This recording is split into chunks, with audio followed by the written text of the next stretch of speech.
आज अर्थ आवर है और इस दिन पूरे विश्व में ऊर्जा संरक्षण के लिए बहुत जोर दिया जाता है।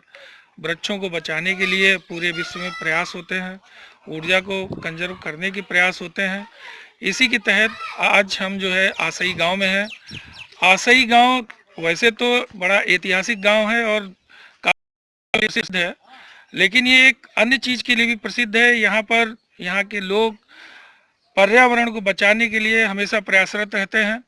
और एक चीज आपके समक्ष रखना चाहूँगा कि 2014 में अर्थ आवर इंटरनेशनल द्वारा 60 ग्लोबल स्टोरीज सिलेक्ट की गई थी, जिसमें से आसई भी एक था जिसकी स्टोरी को उन्होंने चुना था और उसे 30वां स्थान पूरे विश्व में दिया था।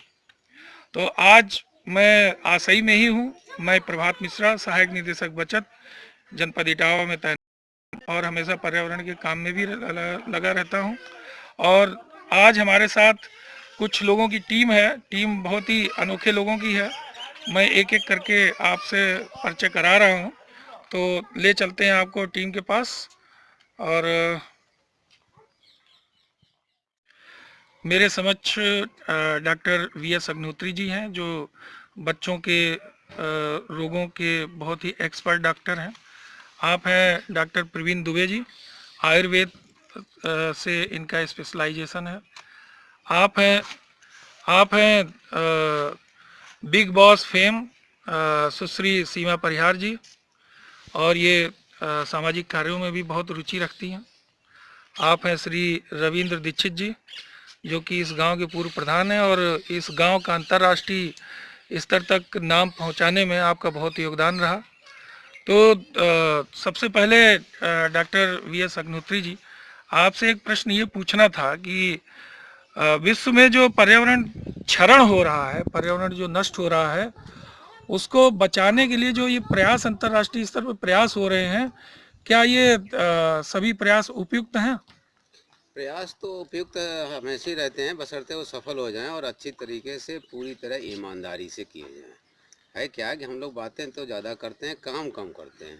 तो फिलहाल अभी प्रयास के माध्यम से हम लोग जागरूकता पैदा कर रहे हैं ताकि और लोग इसके प्रति जागरूक हों और पर्यावरण संरक्षण के लिए रहे संरक्षित हमारा वातावरण और हमारा कार्बन का उत्सर्जन कम हो। तो ये सफलता तो मिलेगी इस कोई विशेष मैसेज जो आज के दिन आप देना चाहते हैं हमारे दर्शकों को?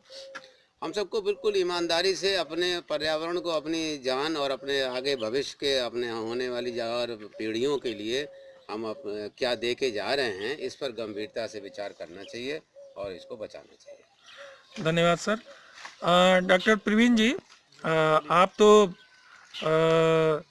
आयुर्वेद में भी बहुत अच्छा आपका योगदान रहता है।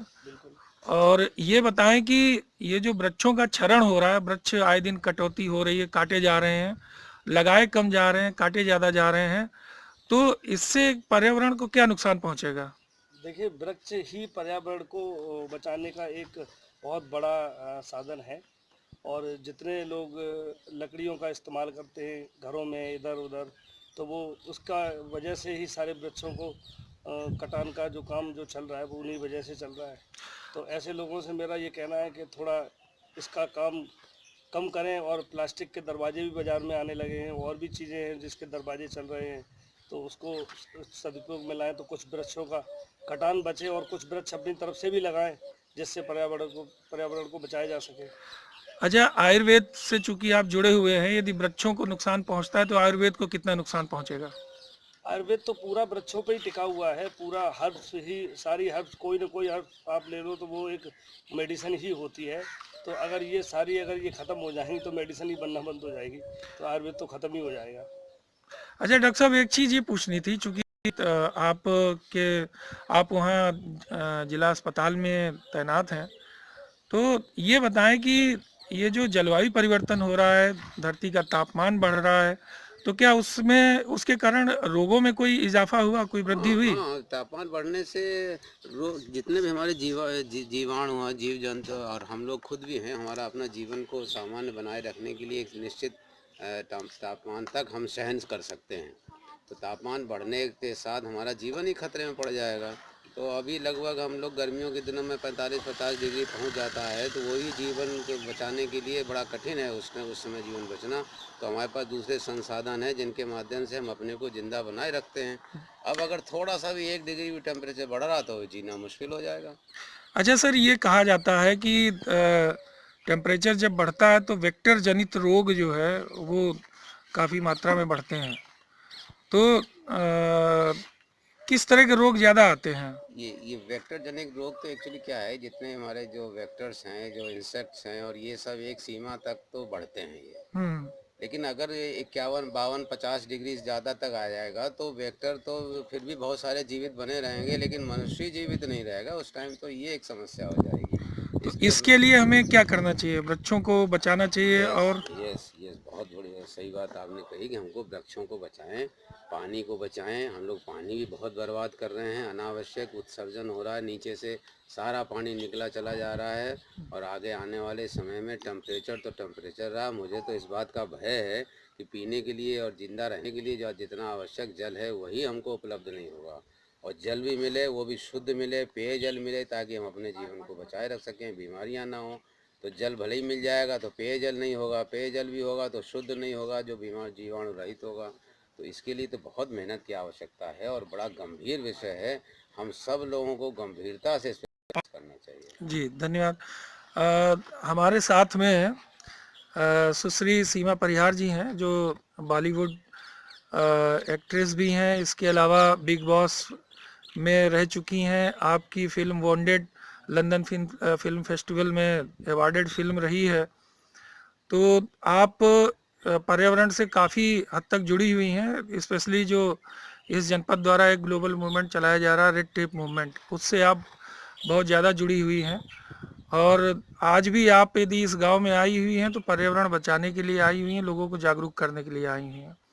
तो इस दिन के लिए कोई आपका यदि संदेश हो जो हमारे दर्शकों को आप देना चाहें, वो संदेश आप कृपया करके बोलने का कष्ट करें। मैं तो बस यही कहना चाहते हैं और सभी देशवासियों से कहना चाहते हैं कि पर्यावरण को बचाना बहुत आवश्यक है, क्योंकि ज़रूरत है। अगर पर्यावरण नहीं बचाया गया तो आज जो परेशानियां जो हम लोग झेल रहे हैं, आगे वाली पीढ़ियां बर्दाश्त नहीं कर पाएंगी। इसलिए पर्यावरण को बचाना बहुत ज़रूरी है।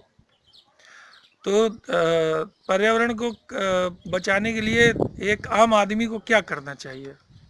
आम आदमी को ये करना चाहिए कि हर जगह जाके सभी को, जो जिस गांव में जागरूकता नहीं है उनको जागरूक करना चाहिए। जिस आदमी को पर्यावरण के विषय में जानकारी है, और सभी को कहना चाहिए कि जैसे आदमी एक गांव में बहुत लकड़ी काटते यूज करते हैं ज़्यादा से ज़्यादा, तो मैं ये कहते हैं कि जो आवश्यकता पड़े उसके लिए लकड़ी यूज करी जाए। फिजूल की लकड़ी को नहीं काटना चाहिए। और पहले से सभी को जागरूक करना चाहिए कि अगर एक पेड़ को काट रहे तो 5 पेड़ को पहले लगा दीजिए। बहुत बढ़िया। जब 5 पेड़ को लगा दोगे, जब एक पेड़ नष्ट कर रहे हो तो उसमें 4 तब भी सलामत रहेंगे। जी जी।